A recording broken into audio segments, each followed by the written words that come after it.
De bestiario, casa tomada. Nos gustaba la casa porque, aparte de espaciosa y antigua, hoy que las casas antiguas sucumben a la más ventajosa liquidación de sus materiales, guardaba los recuerdos de nuestros bisabuelos, el abuelo paterno, nuestros padres y toda la infancia. Nos habituamos, Irene y yo, a persistir solos en ella, lo que era una locura, pues en esa casa podían vivir 8 personas sin estorbarse. Hacíamos la limpieza por la mañana, levantándonos a las 7, y a eso de las 11 yo le dejaba a Irene las últimas habitaciones por repasar y me iba a la cocina. Almorzábamos a mediodía, siempre puntuales. Ya no quedaba nada por hacer, fuera de unos pocos platos sucios.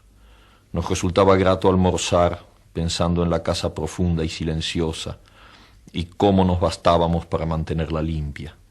A veces llegamos a creer que era ella la que no nos dejó casarnos.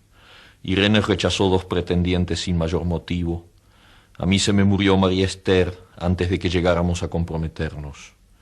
Entramos en los 40 años con la inexpresada idea de que el nuestro, simple y silencioso matrimonio de hermanos, era necesaria clausura de la genealogía asentada por los bisabuelos en nuestra casa. Nos moriríamos allí algún día. Vagos y esquivos primos se quedarían con la casa y la echarían al suelo para enriquecerse con el terreno y los ladrillos.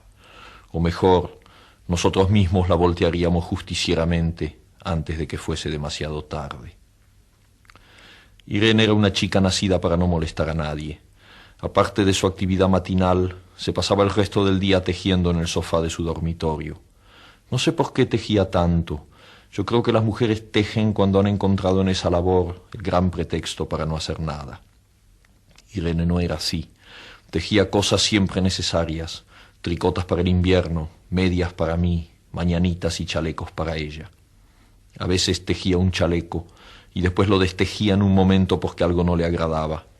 Era gracioso ver en la canastilla el montón de lana encrespada resistiéndose a perder su forma de algunas horas. Los sábados iba yo al centro a comprarle lana. Irene tenía fe en mi gusto, se complacía con los colores y nunca tuve que devolver madejas.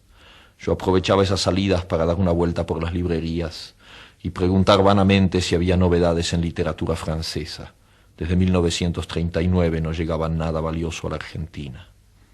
Pero es de la casa que me interesa hablar, de la casa y de Irene, porque yo no tengo importancia. Me pregunto qué hubiera hecho Irene sin el tejido. Uno puede releer un libro, pero cuando un pullover está terminado, no se puede repetirlo sin escándalo. Un día encontré el cajón de abajo de la cómoda de alcanfor lleno de pañoletas blancas, verdes, lila. Estaban con naftalina, apiladas como en una mercería.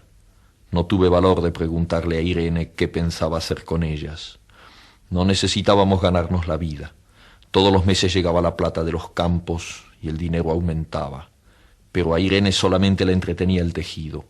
Mostraba una destreza maravillosa y a mí se me iban las horas viéndole las manos como erizos plateados, agujas yendo y viniendo y 1 y 2 canastillas en el suelo donde se agitaban constantemente los ovillos. Era hermoso. ¿Cómo no acordarme de la distribución de la casa? El comedor, una sala con gobelinos, la biblioteca y 3 dormitorios grandes que daban en la parte más retirada, la que mira hacia Rodríguez Peña. Solamente un pasillo con su maciza puerta de roble aislaba esa parte del ala delantera donde había un baño, la cocina, nuestros dormitorios y el living central al cual comunicaban los dormitorios y el pasillo. Se entraba a la casa por un zaguán con mayólica y la puerta cancel daba al living.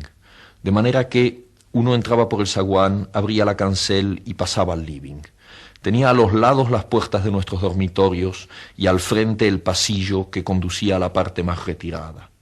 Avanzando por el pasillo, se franqueaba la puerta de roble y más allá empezaba el otro lado de la casa.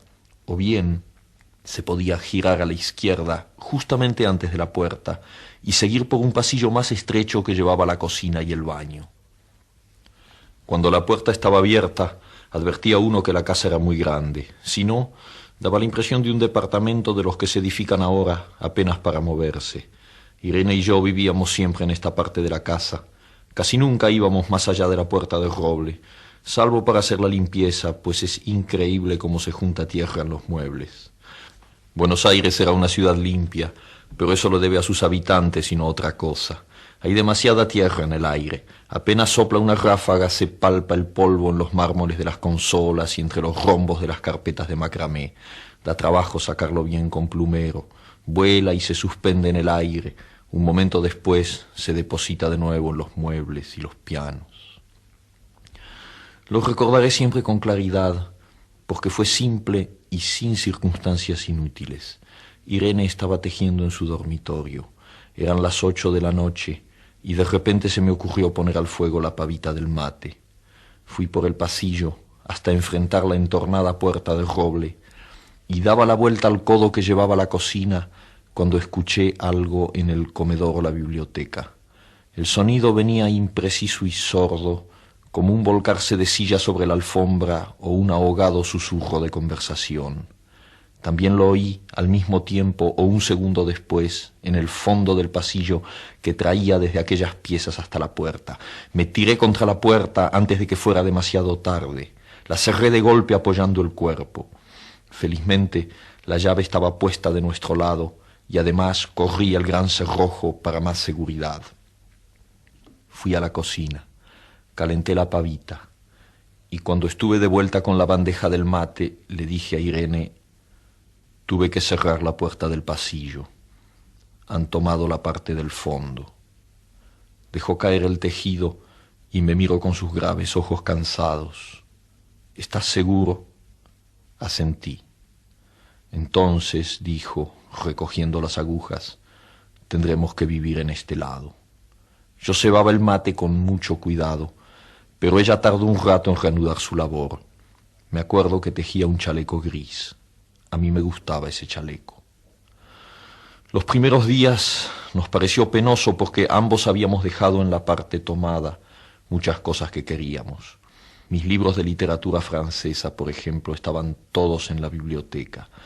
Irene extrañaba unas carpetas, un par de pantuflas que tanto la abrigaban en invierno. Yo sentía mi pipa de enebro y creo que Irene pensó en una botella de esperidina de muchos años. Con frecuencia, pero esto solamente sucedió los primeros días. Cerrábamos algún cajón de las cómodas y nos mirábamos con tristeza. No está aquí. Y era una cosa más de todo lo que habíamos perdido al otro lado de la casa. Pero también tuvimos ventajas.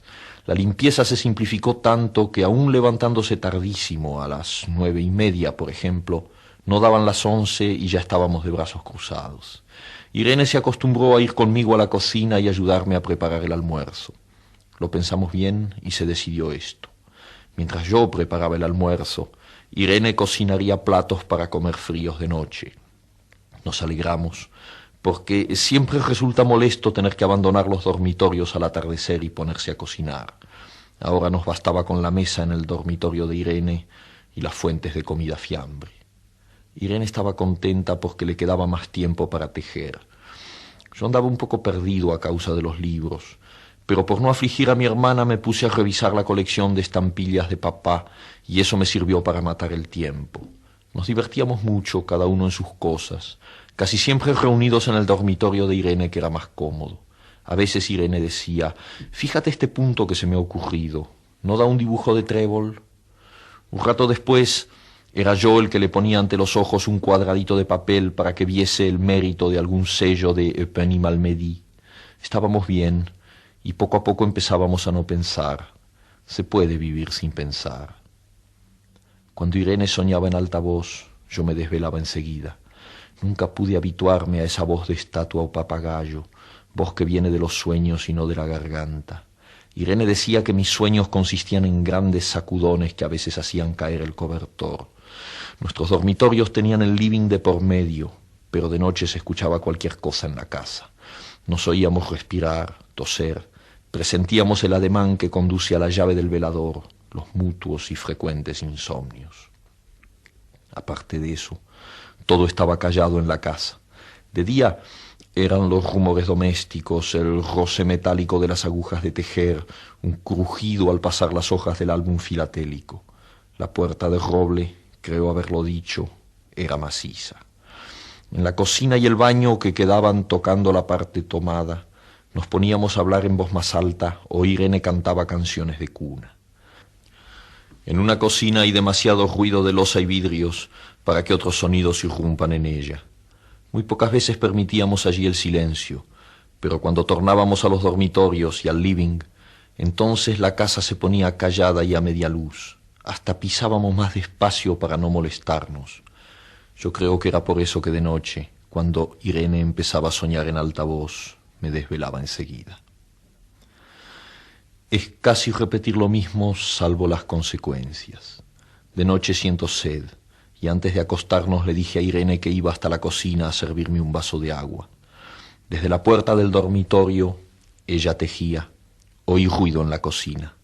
Tal vez en la cocina o tal vez en el baño, porque el codo del pasillo apagaba el sonido. A Irene le llamó la atención mi brusca manera de detenerme y vino a mi lado sin decir palabra. Nos quedamos escuchando los ruidos, notando claramente que eran de este lado de la puerta del roble, en la cocina y el baño, o en el pasillo mismo donde empezaba el codo casi al lado nuestro. No nos miramos siquiera. Apreté el brazo de Irene y la hice correr conmigo hasta la puerta cancel sin volvernos hacia atrás. Los ruidos se oían más fuerte, pero siempre sordos, a espaldas nuestras. Cerré de un golpe la cancel y nos quedamos en el zaguán. Ahora no se oía nada. Han tomado esta parte, dijo Irene. El tejido le colgaba de las manos y las hebras iban hasta la cancel y se perdían debajo. Cuando vio que los ovillos habían quedado del otro lado, soltó el tejido sin mirarlo. ¿Tuviste tiempo de traer alguna cosa?, le pregunté inútilmente. No, nada. Estábamos con lo puesto. Me acordé de los 15.000 pesos en el armario de mi dormitorio. Ya era tarde ahora. Como me quedaba el reloj pulsera, vi que eran las 11 de la noche. Rodeé con mi brazo la cintura de Irene. Yo creo que ella estaba llorando y salimos así a la calle. Antes de alejarnos tuve lástima. Cerré bien la puerta de entrada y tiré la llave a la alcantarilla. No fuese que a algún pobre diablo se le ocurriera robar y se metiera en la casa, a esa hora y con la casa tomada.